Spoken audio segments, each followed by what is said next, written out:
थोड़ी देर तो किशोरी जी सुनती रहीं और थोड़ी देर बाद किशोरी जी को क्रोध आया, अपने स्थान पे खड़ी है गई, बोले ए श्यामा सखी, बहुत देर है गई तो बोलते बोलते, अब एक नहीं सुनूंगी तोते, तेरी कितने मक्खन चुरा लिए, कितनी मटकी फोड़ दें तेरी।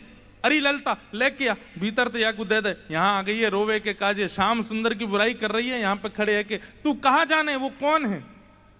अरे पूरा ब्रह्मांड उनकी भ्रगुटी पर नृत्य करे, वो अगर अपनी भौं उठा दें तो नूतन प्रलय है जाएगा। अरे तुम ब्रजवासीन के प्रेम के काजे बेचारे यहाँ आए गए हैं, तुम तो नेक लीला कहा कर ली, शिकायत करवे आ गई वहां पे, और तू बड़ी श्याम वरण श्याम वरण श्याम वरण पे बहुत बोल रही कि जो हृदय को कारो वही स्वरूप ते कारो होवे, तू जाने कहा है।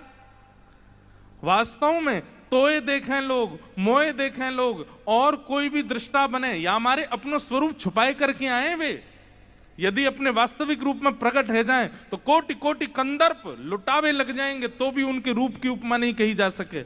उनकी बुराई कर रही है मेरे सामने खड़े है के, वो टेढ़े से रहमे, वो ऐसे रहमे वैसे, तू जाने कहा है उनके बारे में। अरे इंद्रादि देवता थर थर कांपे जिनके मारे, वो यशोदा मैया और तुम सब ब्रज गोपीन के काजे सहज है गए, सरल है गए, प्रेम के अधीन है करके सब लीला कर रहे हैं, और उनकी शिकायत कर भी आ गई मेरे सामने।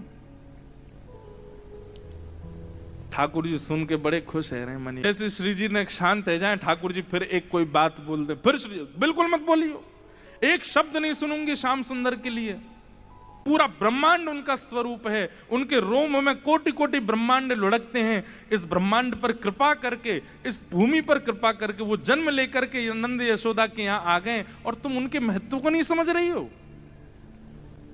अरे सखी, तू जाने ना है श्याम सुंदर को, वो साक्षात परमात्मा है। वो यदि तुम्हारे संग ये लीला कर रहे हैं तो अपने भाग्य मनाओ, अपने सौभाग्य मनाओ।